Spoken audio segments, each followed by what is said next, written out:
Assalamualaikum pemirsa MT yang ada di rumah. Kembali lagi dalam acara Di Balik Dunia bersama saya Abdul Hamid Ahmad.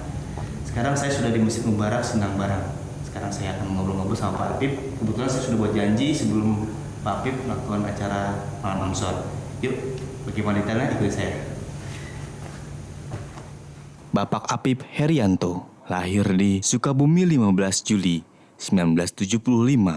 Pendidikan terakhir Diploma 3 Pertanian. Beliau berprofesi sebagai ASN dalam bidang pengendali hama penyakit tanaman. Saat ini beliau menjabat sebagai Sekretaris Jiroat Jemaat Ahmadiyah Indonesia. Beliau tinggal di cabang Sindang Barang. Gimana sehat? Sehat, Pak. Ya, masukkan silakan. Iya, Pak. Makasih, Pak. Aduh, punten, Pak. Repotin, Pak. Gimana sehat? Sehat, alhamdulillah, Pak. Apip sendiri gimana, Pak? Alhamdulillah sehat. Saya makin sibuk aja, Pak. Alhamdulillah. Di depan lagi di masjid lagi ada acara. Di masjid itu kalau biasanya sebulan sekali lah ya. Ada pengajian bapak-bapak Ansor. Ansor ya, sekali. 40 tahun ke atas lah. Wah, semangat ya Pak Ansor, Pak. Tiap sebulan sekali. Harus semangat. Gini Pak, ngomong-ngomong Pak, jadi dalam program ini saya ingin sedikit ngobrol-ngobrol sama Pak Apip sendiri gitu Pak. Gitu Pak. Jadi kalau untuk Pak Apip sendiri Pak, sibuk apa aja Pak ya? Alhamdulillah ya, kalau kesibukan itu karena bapak seorang pegawai negeri ya, PNS lah gitu ya, ASN kalau sekarang itu. Karena ASN itu diwajibkan ada tugas ya dari Senin sampai kalau sekarang sampai hari Jumat ya. Ya bapak melakukan kewajiban itu dengan baik ya, karena sebagai warga negara yang baik, apalagi sebagai ASN, ya harus menunaikan tugas dan kewajiban sebagai ASN, sehingga kita menjadi muslim yang baik lah, yang taat terhadap aturan pemerintah gitu.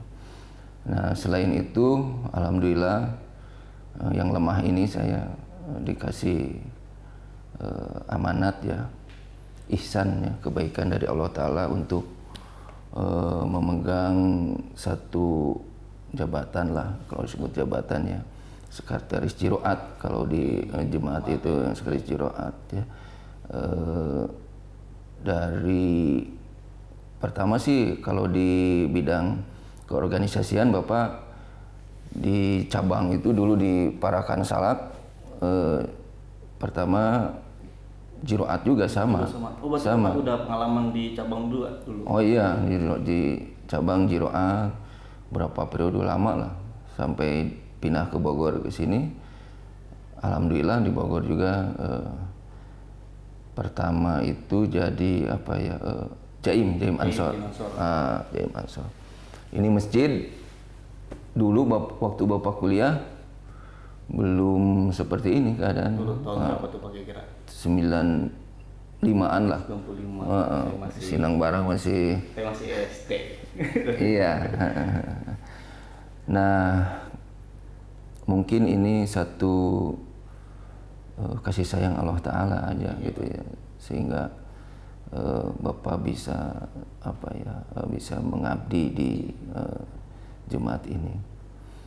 Kalau untuk tugas Bapak ini sebagai Jiroat Pak, itu bisa dijelaskan nggak Pak apa aja gitu Pak? Kalau Jiroat itu ya tugas di jemaat itu, Jiroat itu kan berhubungan dengan pertanian. Pertanian dalam arti luas gitu ya. Maksudnya pertanian dalam arti luas itu bukan hanya tanaman pangan aja ya. Bisa tanaman pangan, hortikultura, terus peternakan, perikanan. Nah, Jiroat di jemaat itu bagaimana menggali potensi pertanian dalam arti luas tersebut, sehingga petani-petani kita ya itu bisa lebih berdaya gitu ya, dari segi penghasilannya maupun dari segi ilmu pengetahuannya, khususnya di bidang pertanian ya. Sehingga kita mempunyai SDM pertanian itu, masyarakat tani itu yang cukup mumpuni ke depannya. Karena kalau ilmunya ada ya, potensinya ada ya, berkaitan dengan pasarnya ada, ya insya Allah larinya nanti ke income per kapita, pendapatan anggota kita itu akan meningkat, dan ujungnya kan karena kita itu jemaat pengorbanan ya, keitaatan terhadap nijam itu ya akhirnya akan berujung kepada canda. Ya, itu Untuk biar anggota biar bisa ikut dalam apa namanya bercocok tanam segala macam atau membuat sesuatu di dunia pertanian gitu Pak ya. Terus akhirnya mereka bisa bayar canda ya Pak ya. ya insya Allah akhirnya ke sana. Terus Pak, berarti bidang Bapak ini di jemaat ini sebagai jiroat sama dunia pekerjaan Bapak di luar itu dunia pertanian nggak masalah Pak ya, maksudnya sama ya bidangnya ya? Oh klop banget kalau di karena background pendidikan Bapak di pertanian, di kerja juga di bidang yang sangat Bapak sukai di pertanian, di organisasi juga alhamdulillah diberi tugas ya amanah untuk mengembangkan pertanian, ya nggak ada masalah. Walaupun teman-teman sekantor Bapak gitu ya, sekantor itu mengetahui Bapak seorang Ahmadi, tapi karena kita seorang Muslim yang taat, yang bisa menghargai sesama, yang bisa memberi manfaat kepada sesama, alhamdulillah nggak ada masalah, nggak ada masalah. Dan kita juga melakukan tugas sebagai ASN sesuai dengan kewajiban sebagai ASN. Ya. Terus misalnya cara membagi waktu gitu ya, antara pekerjaan sebagai ASN dengan pekerjaan jemaat. Emang dari dulu alhamdulillah Bapak semenjak bergabung ke jemaat ini sudah dibiasakan membagi waktu. Nah, sudah membiasakan membagi waktu antara pekerjaan sebagai ASN dan untuk mengkhidmati agama gitu ya. Itu sudah terbiasa Bapak itu. Kalau gini Pak, kalau misalkan di dunia pekerjaan Bapak nih, kan kita di jemaat ini kan sholat tuh harus di masjid jemaat gitu kan, diimami oleh jemaat. Nah, kalau suatu ketika Bapak sedang sholat Jumat, tiba-tiba Bapak sedang di dunia pekerjaan itu gimana Pak? Apakah Bapak tetap sholat Jumat di jemaat, di tempat pekerjaan Bapak, apa Bapak meninggalkan pekerjaan itu tuh sementara gitu? Jadi kata Bapak dari awal ya, karena Bapak sudah terbiasa dan lingkungan pekerjaan Bapak sudah mengetahui dan Bapak juga menghargai mereka gitu ya. Kalau bagi Bapak sih bukan satu halangan yang berat untuk Jumatan, walaupun waktu di Pelabuhan Ratu itu ya jarak antara Pelabuhan Ratu dengan Warung Kiara itu sekitar 20 kilo. Ya. Nah, Bapak kan kewajiban Bapak sebagai PNS itu sampai hari Jumat bekerja itu ya. Nah, kan ada waktu jam 11 sampai selesai sholat Jumat ya. Nah, karena pimpinan tahu, rekan kerja tahu, Bapak udah terbiasa pas sebelum jam 11 itu udah pergi ya, meninggalkan. Terus pakai motor ke Warung Kiara, dan itu berlangsung bukan sebulan 2 bulan, tahunan Bapak mengerjakan itu ya. Dan kita juga harus tahu kewajiban kita. Setelah selesai Jumatan di Warung Kiara, ada wirid apalah gitu ya. Nah, udah gitu, nih Bapak harus mengejar masuk lagi kerja. Oh gitu Pak. Dengan konsekuensinya ya kecepatan motor ya, nggak pakai mobil, karena kalau pakai mobil nggak kekejar ya. Kecepatan motor itu ya harus. Tapi kalau menurut Bapak enjoy aja sih, kalau kitanya sudah terbiasa dan lingkungan kita sudah menghargai dan kita juga bisa menghargai mereka dan hidup kita bisa bermanfaat untuk orang lain, nggak ada masalah. Atau misalnya Bapak harus menjadi narasumber atau membimbing kelompok tani ya, atau kelompok tani minta, Pak, saya pengen pertemuannya hari Jumat gitu ya. Bapak biasanya minta di cancel tuh waktu, nggak bisa. Dan rekan-rekan kerja Bapak atau para kelompok tani ya tahu kalau Pak Apip itu kalau pertemuan hari Jumat pasti nggak bisa. Oh gitu. Mereka udah pasti pasti nggak ngasih schedule buat Bapak di hari Jumat berarti ya Pak ya. Tapi gitu Pak, di lingkungan Bapak sendiri kira-kira ada nggak gitu satu orang dua orang yang memang tahu Pak Apip anggota Jemaat Ahmadiyah terus mereka nggak suka atau bagaimana gitu? Kalau masalah itu sih sunatullah ya, sunatullah ya kalau masalah itu. Tapi karena apa ya, satu dua, saya kira sih saya sangat bersyukur sekali ya di lingkungan Bapak itu kemungkinan tidak ada sih ya, tidak ada, malah mereka memahami benar. Sering ketika pas waktu sholat yang 5 waktu gitu ya, terutama duhur ya, duhur. Kalau di musola Bapak selalu kalau sholat di musola kantor. Kadang mempersilahkan Bapak sebagai imam gitu ya. Kalaupun mereka sholat berjamaah duluan gitu ya. Kalau Bapak tidak berjamaah mereka tuh udah paham, karena saya kira sekarang udah mulai terbuka ya pemahaman masyarakat itu. Karena perbedaan itu adalah apa ya, tidak bisa ditampilkan lagi, karena perbedaan itu adalah sesuatu yang kalau menurut agama sih sesuatu rahmat gitu ya, karena dengan perbedaan itu kita bisa mengenal satu sama lain, itu aja. Berarti emang lancar banget ya, nggak ada gangguan sama sekali, berkhidmat pun enak gitu Pak ya, bekerja enak, semua enak. Itu Pak, kira-kira Bapak di Dinas Pertanian sendiri sudah berapa lama Pak di sana? Kalau berdasarkan mulai Bapak jadi definitif ASN, itu sekitar 18 tahunan lah. 18 tahun ya? 18 tahun di Dinas Pertanian itu. Itu pindah-pindah Pak? Pindah-pindah kecamatan, pindah kabupaten gitu. Dari kecamatan satu ke kecamatan lain, nggak ada masalah sama sekali di lingkungan itu? Kalau yang sifatnya frontal gitu ya, head to head gitu ya, enggak lah. Aman. Kalau di lingkungan kerja ya, kalau di lingkungan masyarakat ya, ada satu kejadian waktu itu, waktu rame-ramenya kita booming ya, waktu di Parung itu. Tahun 2005? Ya, tahun 2005. Karena pemahaman masyarakat juga kurang apa ya.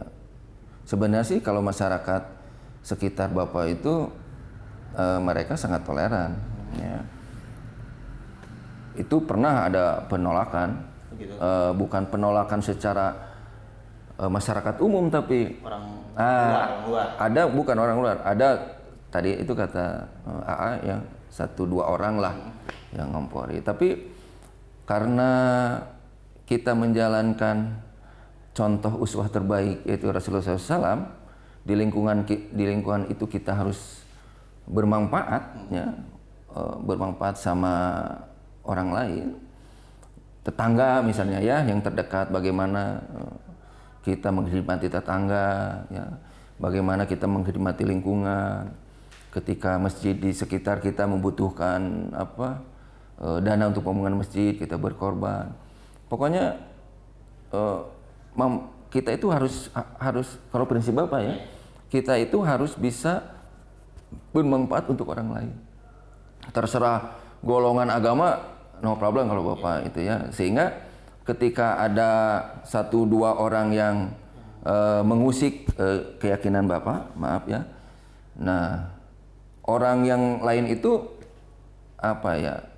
tidak mau. Ya, karena banyak yang membela Bapak juga, jadi kok kayak gitu ya Pak ya? Iya, karena alhamdulillahnya di lingkungan Bapak itu di pelabuhan orangnya cukup pluralis lah gitu ya. Jadi kalau ada paham-paham yang agak radikal itu agak menolak masyarakat itu deh.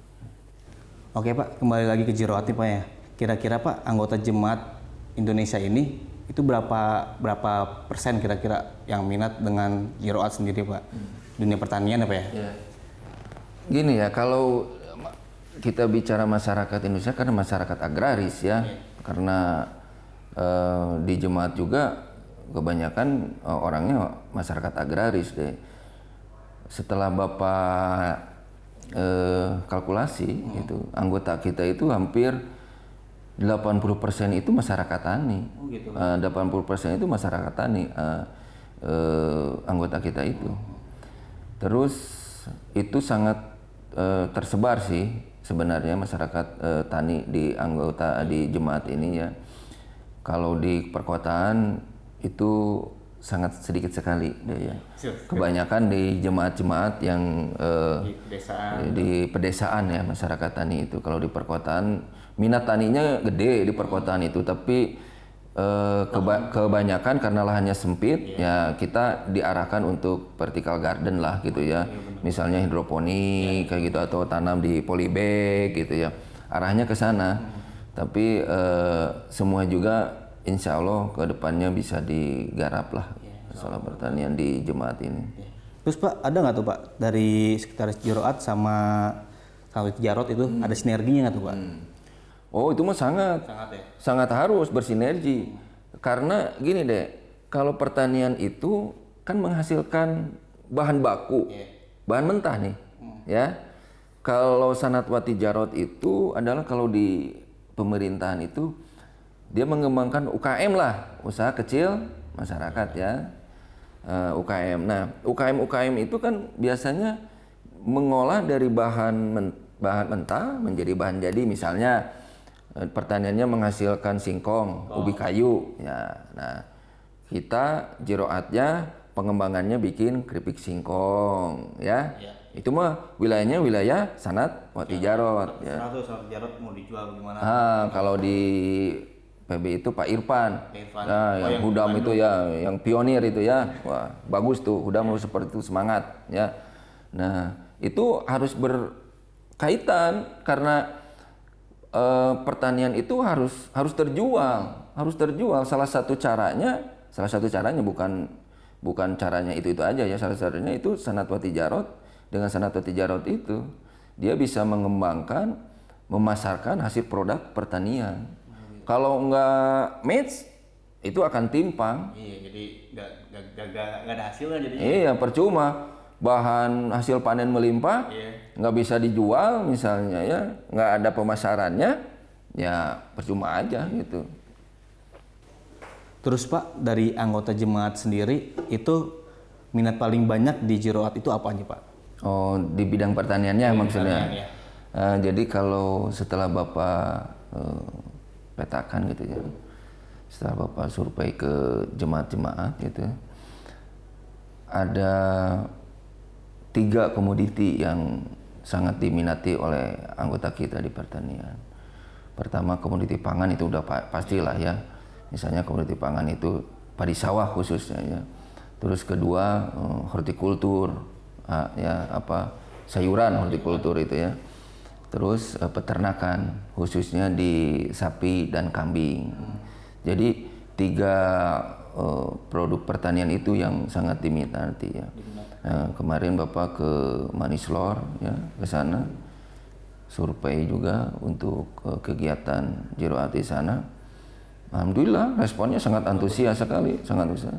Insya Allah nanti di Manislor kalau izin Allah Ta'ala gitu ya, itu kita akan mengembangkan salah satunya desa organik ya. Desa organik. Bekerja sama dengan pemerintahan desa di sana. Dan mudah-mudahan juga bisa dengan pemerintahan kabupaten, kecamatan dan kabupatennya. Minatnya cukup kuat dan potensi lahannya, lahan pertaniannya cukup menjanjikan di sana. Wong di bawah Gunung Kerinci ya, kesuburannya juga alhamdulillah.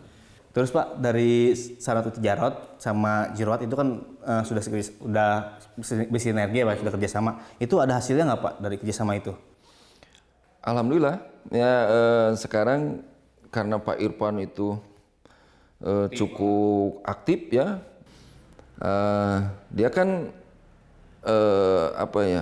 ahlinya di jualan online ya, usaha bisnis online lah. Nah jadi produk-produk pertanian yang dihasilkan itu dijual, salah satu produknya adalah produk pertanian melalui online, dan itu sudah dilakukan di Jemaat Manislor. Dan produknya sudah mulai dijual secara online, produk-produk pertanian yang dihasilkan di Desa Manislor gitu. Yang tadi itu yang disebutin yang dalam tangan gitu. Itu di Manislor itu kan ada kelompok taninya itu namanya KWT, kelompok tani wanita ya, dan itu unggulan loh. Wanita semua, Pak? Maksudnya, Iya, kalau kelompok KWT namanya juga kelompok tani wanita, pasti wanita. maksudnya nggak ada ikut campur dari ansornya atau hudamnya, semua wanita gitu. Iya, kalau di kita Lajnah lah ya. Itu salah satu unggulan kelompok KWT di Desa Manislor itu ya. Jadi alhamdulillah sudah ada produk yang bisa dijual ya. Dan kedepannya di Manislor itu kan penghasil jamur tiram. Iya, jamur tiram. Salah satu penghasil jamur tiram terbanyak di daerah Kuningan ya, Manislor itu. Satu hari itu bisa 6 kintal. 7 kintal kemarin itu. Nah, itu nanti kedepannya dengan Sanatwati Jarot ini akan dipikirkan pemasarannya supaya lebih luas lagi ya. Tetapi kita juga harus terukur, pemasaran sama produksi harus terukur ya. Jangan sampai pemasaran gencar, produksinya memle gitu ya. Bisa nggak seimbang kan? Iya, ya.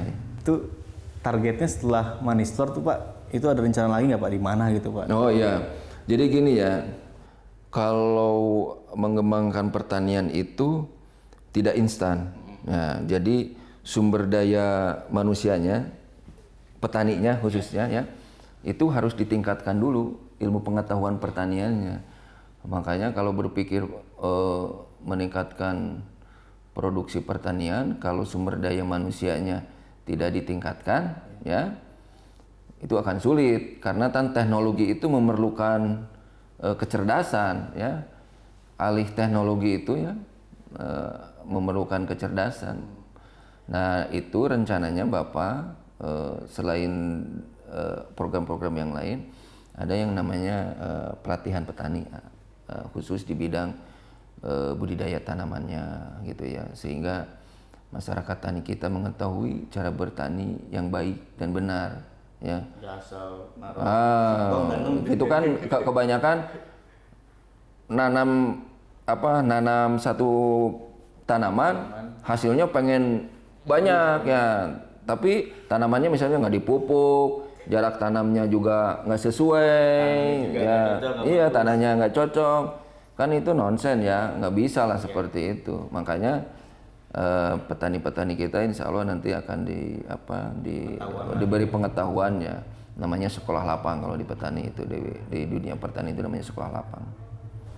Nah, Pak, untuk pemirsa MTA di rumah nih, Pak, kira-kira ada pesan nggak, Pak, untuk pemirsa terkait Jiroat ini atau pemirsa yang memang yang minat dalam dunia pertanian di desa maupun di kota gitu, Pak? Ya, Bapak sebagai insan pertanian ya sangat menganjurkan kepada anggota jemaat gitu ya untuk mencintai dunia pertanian ya, karena kita sama-sama tahu bahwa huzur kita yang kelima ini beliau menjadi pionir di Ghana, sehingga asalnya di Ghana itu mustahil tumbuh gandum ya, ya kan? Ya. Huzur bisa membuka dunia bahwa di Ghana itu bisa loh gandum tumbuh ya, sehingga beliau itu sangat mungkin pahlawan untuk negara Ghana gitu ya. Nah, kembali lagi ke kita gitu ya, ke anggota kita di Indonesia ini, sebaiknya kita kembali lagi lah ke pertanian ya, pertanian yang ramah lingkungan. Sebaiknya pertanian yang ramah lingkungan gitu ya, baik yang di kota, yang di anggota kita yang di kota maupun yang di desa gitu ya, karena teknologi pertanian sekarang sudah cukup berkembang ya dengan pesat, sehingga misalnya apa sih di kota kan tanahnya nggak ada ya, ruangnya juga sempit ya, bingung gitu ya.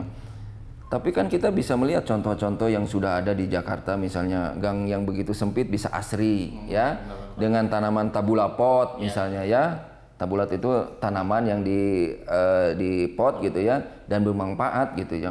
Bisa misalnya di polybag kalau nggak di pot gitu. Ini pertanian di perkotaan gitu ya. Tanami cabai, tomat misalnya, caisin yang tidak memerlukan ruang yang besar gitu ya. Sehingga kelihatan asri gitu. Terus kan ini juga sesuai dengan program pemerintah ya, bahwa di setiap keluarga itu sebaiknya ada tanaman-tanaman ya yang untuk kebutuhan sehari-hari ibu-ibu itu tidak susah gitu. Misalnya nanam cabai ya, tomat gitu ya. Jadi jangan kita itu latah. Misalnya sebulan sekali pergi ke mall belanja cabai, bahan apa ya, masak gitu ya, bumbu gitu ya, 1 bulan gitu ya. Tapi kan lebih enak ke kitanya, kita mau nyambal misalnya, ngambil kan butuhnya cuma 3-4 lah, ngambil gitu. Nah, kalau tempat yang besar juga ya Pak? Iya, Juga bisa. lagian kita juga manfaatnya double. Kita bisa sambil menghilangkan penat di kota, misalnya nyiram, mupuk, ngurus gitu ya. Itu keuntungannya. Salah satu di pertanian di kota itu bisa juga vertical garden misalnya, tadi itu udah Bapak bilang hidroponik gitu ya. Nah, itu sangat dianjurkan. Diharapkan bisa ngambil bagian lah di dunia pertanian gitu ya, sehingga kita juga ikut melestarikan lah alam gitu ya. Apalagi untuk anggota-anggota kita yang di pedesaan itu ya, di pedesaan itu karena luas lahan pertanian juga memungkinkan ya, tinggal kita memanagenya aja. Cocoknya apa nih di Jemaat ini, potensi wilayahnya untuk apa? Kita nggak bisa serampangan nanam ini tanpa dilihat dulu potensi wilayahnya apa. Ya itu ya, sehingga apa yang kita programkan itu pas untuk cabang tersebut, spesifikasi wilayahnya kena gitu, biar tidak mubazir, program itu tidak mubazir ya. Itu aja sih yang Bapak ingin sampaikan kepada warga Jemaat. Mulailah sekarang untuk bisa menanam 1 pohon atau 2 pohon lah di halaman rumah kita itu, baik tanaman obat-obatan misalnya lengkuas ya, cikur ya, rempah-rempah lah gitu ya, ataupun misalnya tanaman sayuran misalnya yang seperti tomat ya, terus misalnya caisin kayak gitu yang tidak memerlukan tempat yang luas gitu lah. Segar juga kelihatan halaman kan, banyak tumbuh-tumbuhan Pak ya. Betul. Oke pemirsa, seru banget tadi kita ngobrol sama Pak Apip mengenai dunia pertanian ini, alias bidang Jiroat. Jadi mudah-mudahan pemirsa di rumah menjalankan program apa yang dijalankan oleh pengurus besar Jemaat Ahmadiyah. Nah, jadi sampai di sini episode kali ini dalam acara Di Balik Dunia. Jangan lupa pemirsa tonton terus Di Balik Dunia. Assalamualaikum warahmatullahi wabarakatuh. Waalaikumsalam warahmatullahi wabarakatuh.